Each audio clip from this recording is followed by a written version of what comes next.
곳곳마다 복음을 전하자 그 일을 시기하고 방해하려고 했던 사단이 수단과 방법을 가리지 않고 바울의 복음 사역을 방해하지 않았습니까? 빌립보에서도 그랬고 또 데살로니가에서도 그랬고 베레아에서도 그렇게 했습니다.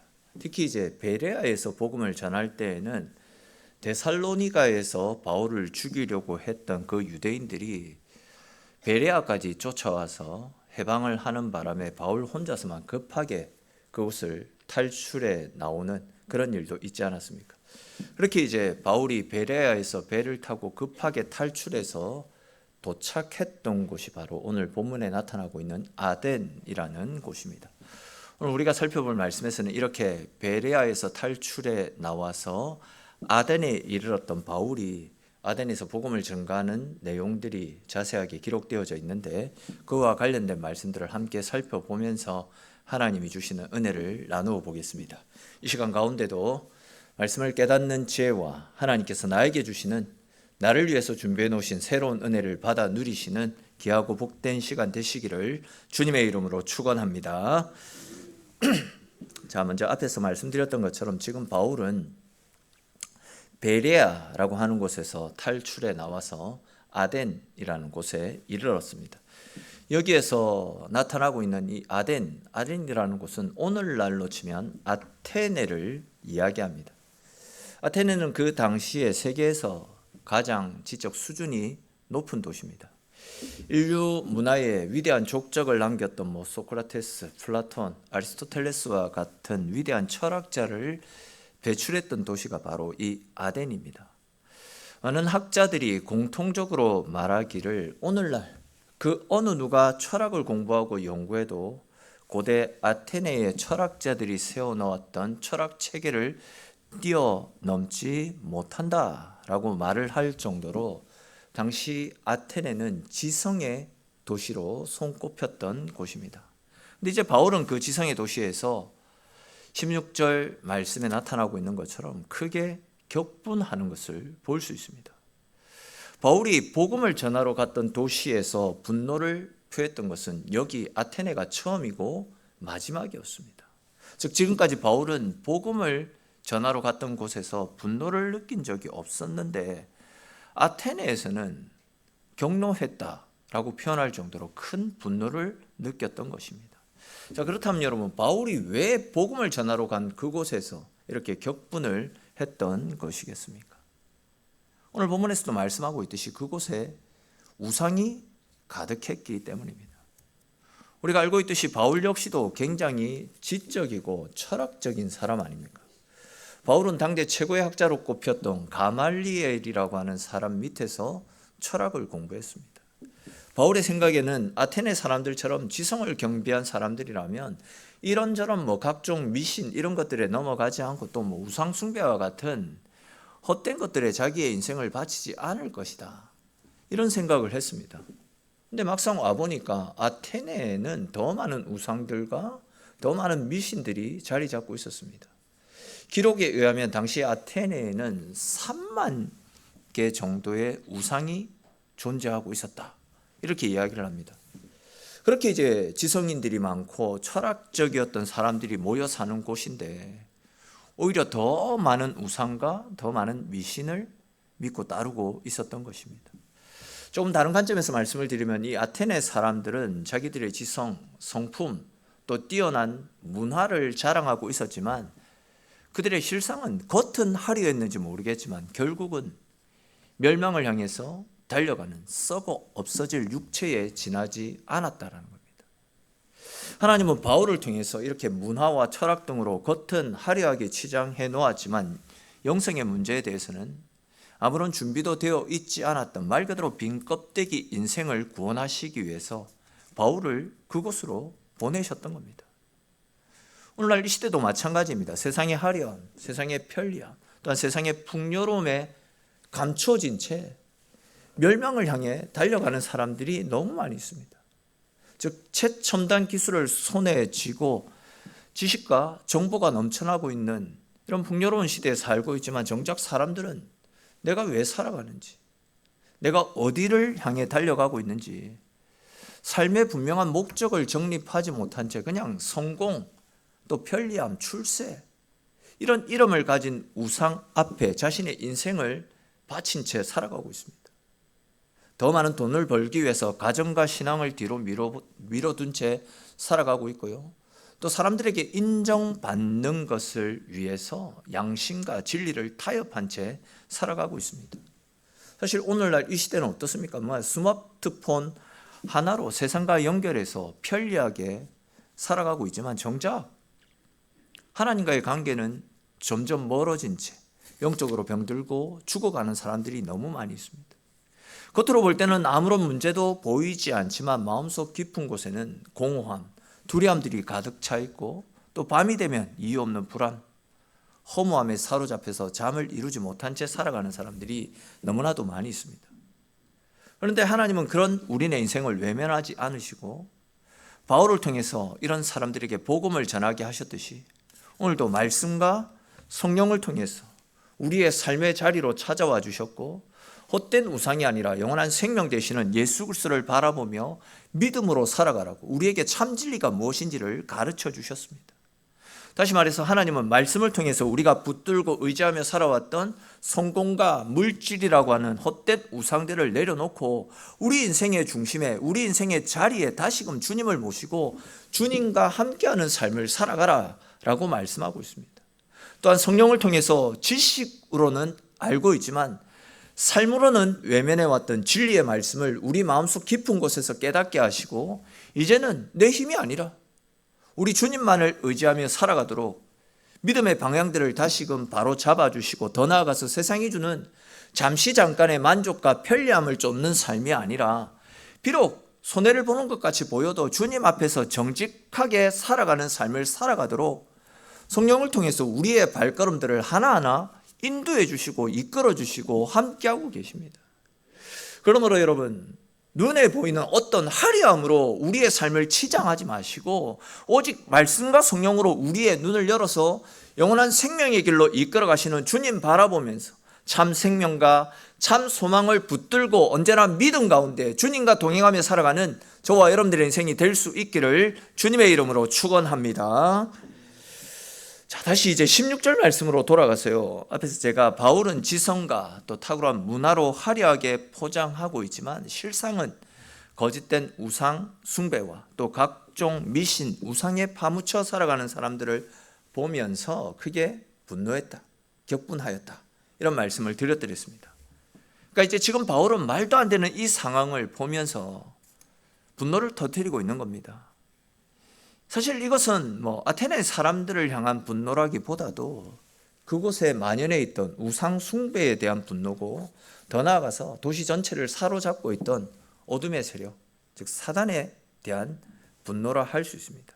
다시 말해서 바울은 이런 지성과 문화의 도시를 장악하고 있던 사단에 대해서 크게 격분하고 그 격분된 마음을 주체할 수 없어서 크게 화를 내고 있었던 것입니다. 구약성경 민수기 25장 말씀에도 보시면 바울과 마찬가지로 사단의 세력이 득세해서 사람들을 미혹하고 범죄케 하는 상황 속에 있을 때에 비느하스라고 하는 믿음의 사람들이 크게 분노하며 우상을 숭배하고 이방인들과 음란한 짓을 행했던 사람들을 처단하는 내용들이 나타나고 있지 않습니까? 즉 비느하스 역시도 하나님의 복음에 대한 거룩 열정을 가지고 사단의 세력들에 의해서 하나님의 거룩하심이 하나님의 복음이 짓밟히는 것 때문에 이렇게 격분을 했던 것입니다. 그러니까 하나님이 아닌 것들이 하나님의 자리를 대체하고 있는 그 일 때문에 비느하스가 격분했던 것이고 바울도 그 일 때문에 격분하고 있는 것 아니겠습니까?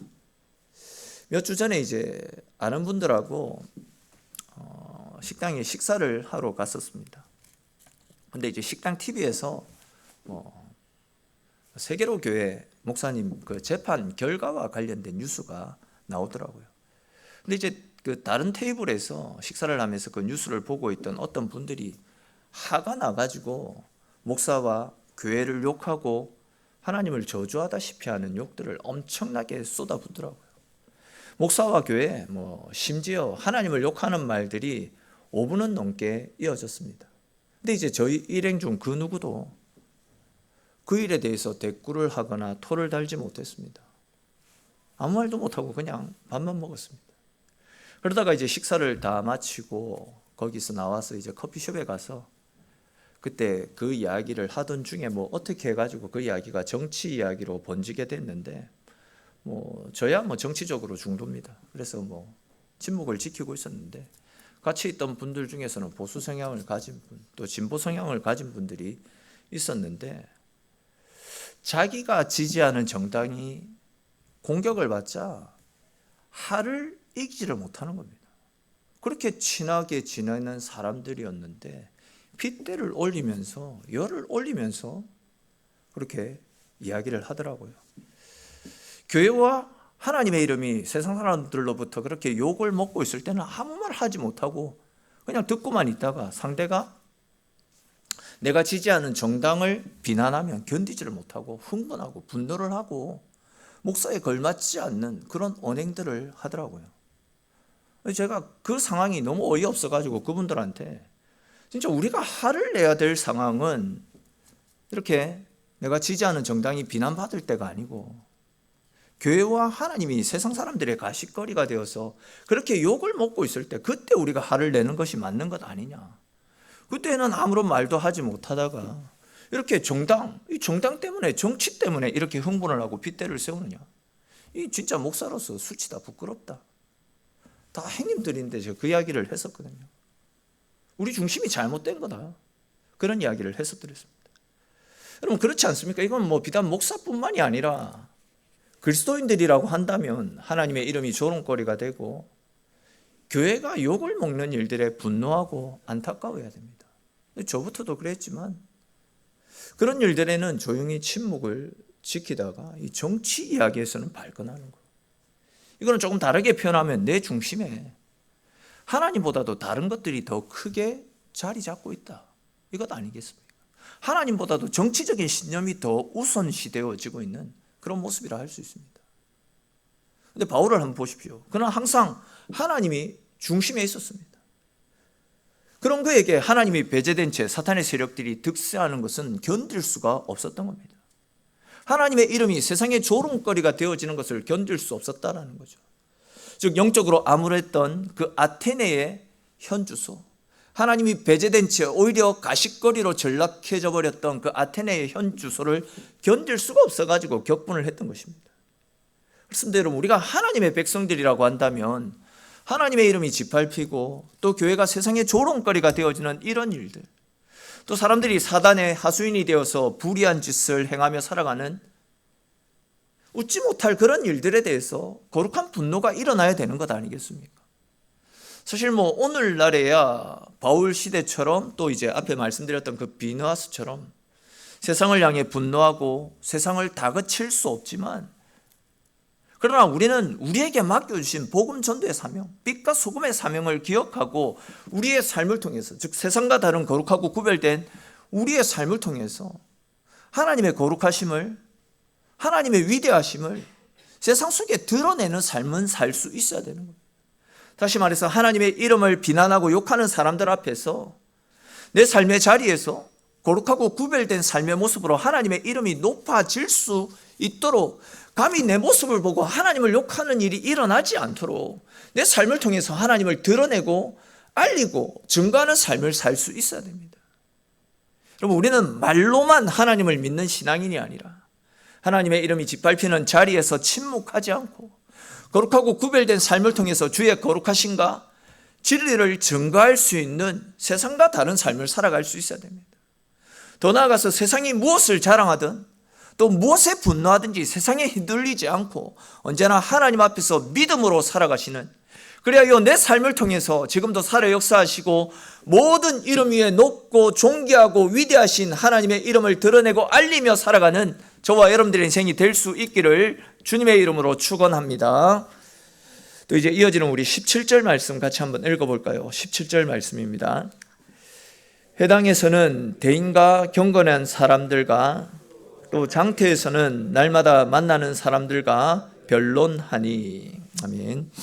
자, 보시면 바울은 늘 하는 습관을 따라서 유대인의 회당으로 들어가서 그곳에서 또 복음을 전했습니다. 거기에 대해서 이제 사람들이 많이 다니는 시장으로 달려가서 그곳에서도 복음을 전했습니다. 그렇게 이제 복음을 전하던 중에 18절에 기록된 말씀처럼 아테네의 정신적 양대 기류라고 할 수 있는 에피쿠로스 학파와 또 스토아 학파의 사람들을 만나 그들과 논쟁을 하게 되었습니다. 오늘 본문을 정확하게 이해하기 위해서는 이 두 학파에 대해서 알아야 될 필요가 있겠다 싶은데 그냥 간단하게만 말씀을 드리면, 먼저 이 에피쿠로스 학파는 신을 부정하는 무리였습니다. 쉽게 말해서 신은 존재하지 않는다, 뿐만 아니라 내세도 없다, 오늘 현세, 우리에게는 현세만 있을 뿐이다, 그렇게 주장했습니다.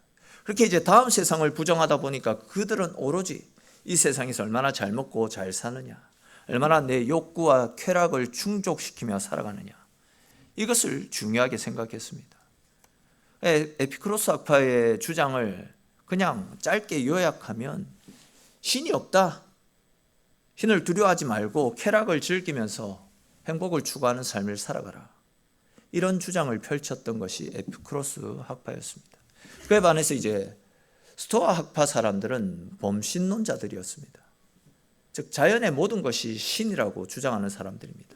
산에 가면 산신령이 있고, 또 바다에 가면 바다의 신이 있고, 하늘에 가면 하늘의 신이 있다. 한마디로 세상 어디에나 그 지역과 그 문화를 다스리는 다양한 신들이 존재한다. 그리고 이제 그 신들이 우리를 다 내려다보고 있기 때문에 우리 인간들은 쾌락에 매진하거나 아무렇게나 살아가서는 안 된다, 이런 주장을 펼쳤습니다. 이렇게 이제 아테네 철학의 양대 산맥을 이루고 있었던 에피쿠로스와 또한 스토아 학파가 당대 최고의 기독교 학자였던 바울을 만나 논쟁을 펼치고 있는 겁니다. 근데 이제 18절을 보시면 그들이 처음에는 바울을 자기네보다 한 수 아래로 여기면서 저 말쟁이가 도대체 무슨 말을 하는지 한번 지켜보자, 그래봐야 별거 없겠지, 이런 반응을 보였습니다. 그러고는 이제 바울이 예수님의 십자가와 부활하신 예수님을 증거하자 그들은 저 말쟁이가 이방신을 전한다, 이런 반응을 보였습니다. 그러니까 이제 이 철학자들이 바울과의 대화에서 보였던 처음 반응은 그냥 말 그대로 시큰둥한 반응이었습니다. 여기서 우리가 한번 생각해 볼 문제가 있습니다. 바울이 어떤 사람입니까? 앞에서도 언급을 했듯이 바울도 당대 최고의 신학자입니다. 그 역시도 철학자였고 뛰어난 엘리트 중에서 엘리트였습니다. 거기에 대해서 그 누구도 범접할 수 없는 성령 하나님으로 충만했고, 또 성령께서 그의 입술을 주장하고 다스리고 계셨기 때문에 말로 하면 그 누구에게도 지지 않을 엄청난 능력의 소유자였습니다. 그렇기 때문에 이제 이 아테네의 지성인들과 맞서가지고 얼마든지 철학을 논하고 또 얼마든지 자기가 가진 지식으로 그 철학자들을 묵사발 낼 수 있는 그런 지성인이었습니다. 그러나 지금 바울은 자기가 가지고 있는 어떤 철학적 지식과 자신의 사변으로 철학자들을 설득시키려고 하고 있지 않습니다. 그가 건네는 말에는 오직 예수님만 증거되어지고 있었습니다. 즉 자기가 그렇게도 부정하고 핍박했던 예수님, 그런데 그럼에도 불구하고 자기를 사랑하셔서 자기에게 찾아오신 예수님, 우리 인류를 위해서 또 자기를 위해서 십자가의 대속 제물이 되어준 예수님, 그러나 죽음으로 끝나지 않고 부활 승천하신 예수님, 그리고 그렇게 당신을 핍박하는 자에게 찾아오셔서 사명을 주시고 세상 끝날까지 우리와 함께 하시겠다라고 말씀하셨던 예수님, 다시 말해서 바울은 자기가 경험했던 예수님, 오직 예수님의 십자가만을 증거했던 것입니다. 그렇게 했더니 처음에는 바울을 업신여겼던 사람이 나중에는 서서히 바울에게 몰려옵니다. 그리고는 네가 전한 이야기를 다시 들려달라라고 부탁하는 것을 볼 수 있습니다. 이에 이제 22절 이후의 말씀에 보시면 바울이 아레오바고라는 곳에 서서 다시금 복음을 증가하는 말씀들이 쭉 나타납니다. 그리고 이제 32절 이후에 나타나고 있듯이 바울이 선포하는 복음의 메시지를 듣고 조롱하는 사람도 있었지만 또다시 복음을 듣기를 간청하며 복음을 전해 듣는 사람들도 있었다라는 것을 볼 수 있습니다. 그리고 이제 그 결과 34절에 기록된 말씀처럼 아덴에서도, 즉 아테네에서도 복음을 듣고 예수 그리스도를 영접하는 사람들이 생겨나는 것을 볼 수 있습니다. 앞서도 말씀을 드렸듯이 바울은요, 얼마든지 지식을 말하고 철학을 논할 수 있었지만 오직 예수님의 십자가와 부활만을 증거했습니다. 즉 그는 오직 복음만을 선포했습니다. 바울은 예수님의 이야기가 가장 큰 힘과 가장 큰 능력이 있다라는 것을 알았기 때문에 그가 알고 있는 지식들을 내려놓고 십자가의 복음만을 증거했던 겁니다. 다시 말해서 예수님의 이야기가 사람들의 철학적 사고를 깨트리고 그들의 지식을 이기고 사람들의 심령을 깨트려 그들을 변화시킬 수 있다는 확신을 가지고 있었던 것입니다. 그래서 그는 오직 다른 이야기가 아니라 예수님의 십자가의 복음만을 선포했던 것입니다. 즉 바울은 자기가 알고 있는 철학적 지식으로 사람들을 설득시키려고 하지 않았습니다. 오직 자기가 만난 예수님을 증거하면서 그 예수님을 보내주신 하나님만이 참된 신이고 당신들이 섬기는 신들은 인간이 만들어낸 허상에 지나지 않는다라고 조금도 망설임 없이 아주 담대하게 십자가의 예수님, 거룩하신 하나님을 선포했던 겁니다. 사랑하는 성도 여러분, 저와 여러분들의 모습이 바울의 모습과 동일하게 되어지기를 축원합니다. 우리도 바울처럼 때를 얻든지 얻지 못하든지 담대하게 복음 증거하는 삶을 살 수 있어야 됩니다. 사실 우리가 사도행전을 새롭게 써내려가기 위해서는 바울의 모습이 우리의 모습이 되어져야 되는데 안타깝게도 우리는 복음 앞에서 너무나도 몸을 사리는 성향들이 있습니다. 세상에서 왕따 당할까 봐 또 욕을 먹지는 않을까 하는 두려움으로 예수님 이야기를 제대로 전하지 못합니다. 새집을 산 이야기, 집값이 오른 이야기, 아이들이 명문대 들어가고 좋은데 취직한 이야기는 누가 물어보지 않아도 전하지 않으면 입이 근질근질해가지고 이 사람 저 사람 다 붙잡고 욕을 듣든지 듣지 않든지 계속해서 자랑하면서 또한 누가 알아주지 않으면 그렇게 서운해하면서 우리를 살리시고 영원한 생명을 허락하여 주시는 예수 그리스도, 그분의 십자가는 입 밖에도 꺼내지 못하고 살아가고 있습니다. 예수님은 단 한 번도 죄인된 우리를 부끄러워하지 않으시고 우리 가운데 찾아오셨는데 우리는 너무나도 좋으신 우리의 예수님, 우리의 힘이 되시고 능력이 되시고 자랑이 되시고 내 삶의 모든 것이 되어주시는 예수님을 너무나도 부끄러워한 채 그 예수님을 증거하는 일에는 망설이며 살아가고 있지는 않습니까?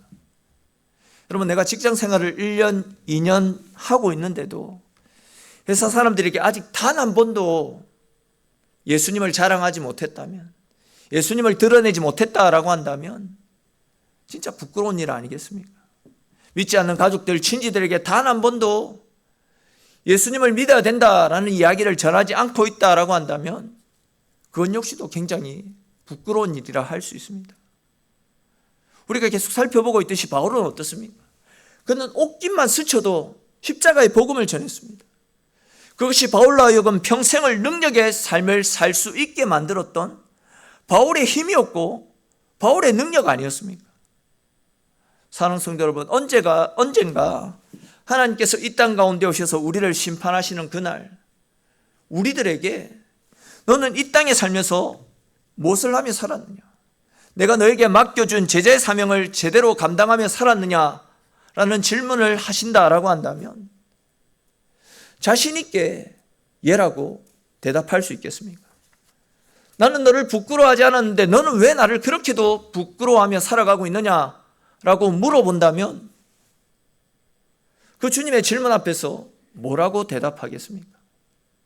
여러분, 우리의 남은 인생이라도 이 시대에 부름을 받은 주님의 제자들답게 우리의 삶을 통해서 예수님이 드러나고 예수님의 이름을 담대히 선포하며 살아가는 저와 여러분들이 되시기를 축원합니다. 내가 하는 말 한마디 한마디마다 또한 나의 삶의 행동 하나하나마다 더 나아가서 인생의 중요한 선택들마다 내 삶의 주인 되시는 하나님을 드러내고 알리는 세상과 구별된 삶을 살아가시는 저와 여러분들이 되시기를 바랍니다.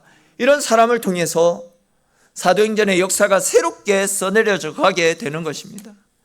그러므로 사도행전의 역사와 능력을 꿈꾸고 소망하는 것만큼이나 예수님을 우리의 삶의 중심에 모시고 오직 예수님께 붙들려 예수님을 증거하고 예수님과 함께하고 예수님을 자랑으로 삼고 그 자랑 되시는 예수 그리스도의 이름을 널리 증거하며 믿음 가운데 살아가는 저와 여러분들의 인생이 될 수 있기를 주님의 이름으로 축원합니다. 기도드리겠습니다. 주님, 오늘도 주님의 백성들을 주님의 자리로 불러주셔서 우리를 향하신 주님의 말씀을 가르쳐 주시고 또한 한마음 되어 함께 기도할 수 있는 은혜를 부어주셔서 감사합니다.